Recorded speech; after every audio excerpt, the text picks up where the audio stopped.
Good morning, students. Now we are going to see K-Lussac law.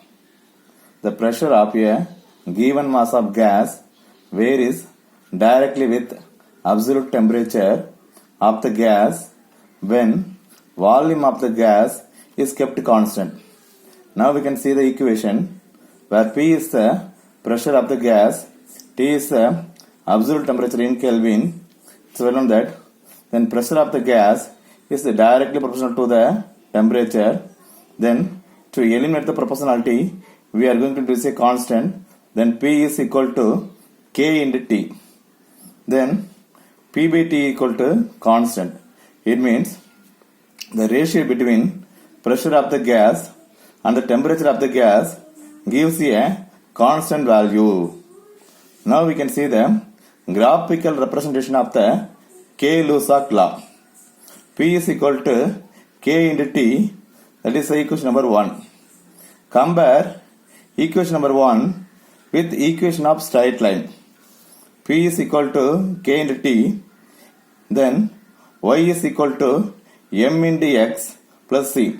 Equation of straight line where Y is equal to pressure, then Y axis is equal to pressure. X is equal to temperature, then X axis is equal to temperature. Or M is equal to slope, that is equal to K, constant. Where C is equal to intercept, that is equal to 0 because there is no intercept value. Okay. Then we can see the graph. In the graph, in the x-axis, temperature is taken. In the y-axis, pressure is taken. So, pressure is directly proportional to the temperature. Therefore, it is a straight line. It passes through the origin because the intercept is equal to 0. Therefore, the straight line passes through the origin. Now we can see the slope. Slope is equal to m, that is equal to dy by dx. dy by dx equal to constant value. Okay. From the graph, it can be understood that the pressure of the gas reduces constantly. It means here as it is cooled and become liquid. So, if the gas is cooled below the critical temperature, it becomes a liquid. Then we can see the formula: initial pressure divided by the initial temperature.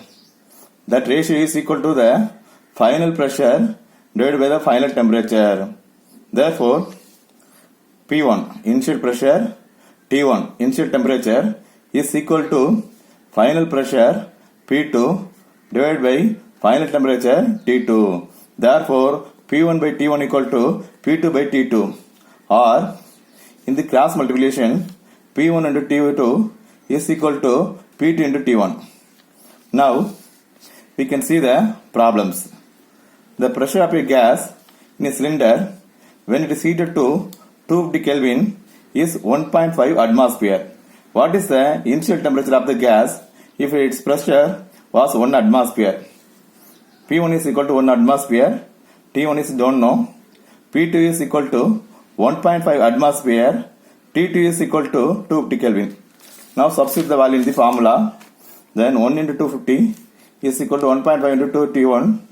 Then T1 is equal to 250 by 1.5, it is equal to 166.6 Kelvin. Problem number 2. At a temperature of 300 Kelvin, the pressure of the gas is 3 atmosphere. Call it the pressure at 900 Kelvin. So initial pressure P1 is equal to 3 atmosphere, T1 is equal to 300 Kelvin, P2 we don't know, T2 is equal to 900 Kelvin. So substitute this value in the formula. P1 into T2 equal to P2 into T1, 3 into 900 equal to P2 into 300. There P2 is equal to 3 into 900 divided by 300 equal to 3 into 3 equal to 9 atmosphere. And third one, a gas has a pressure of 699 millimeter mercury at 40 degrees Celsius. What is the temperature at standard pressure? Here, the pressure is going to calculate in the standard pressure. Therefore, P1 is equal to 699 millimeter of mercury, T1 is equal to 40 degrees Celsius, that is equal to 313 Kelvin, Pt is equal to 760 millimeter of mercury. That is the standard pressure. That is called 1 atmosphere. T2 we don't know. We are going to find out. Then P1 into T2 equal to P2 into T1. 699 into T2 into 760 into 313. Therefore T2 is equal to 760 into 313 by 69 equal to 340 Kelvin. Okay.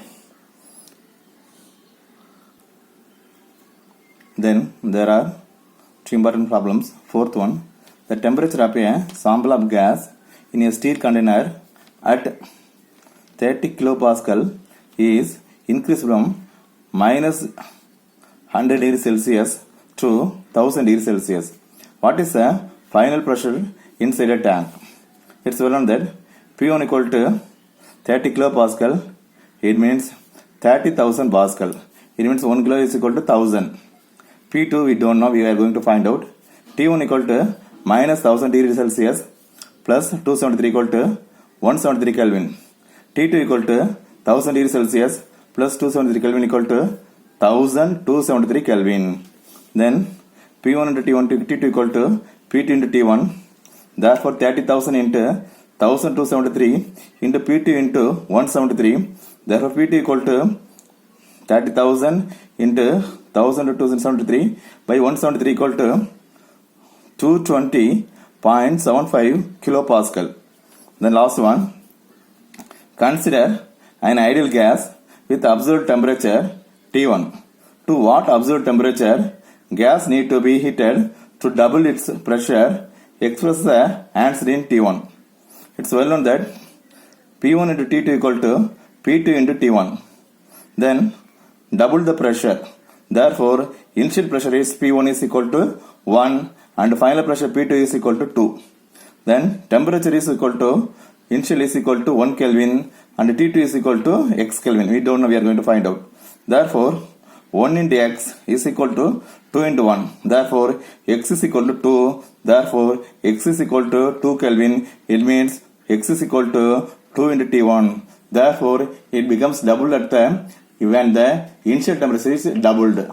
Okay. Thank you.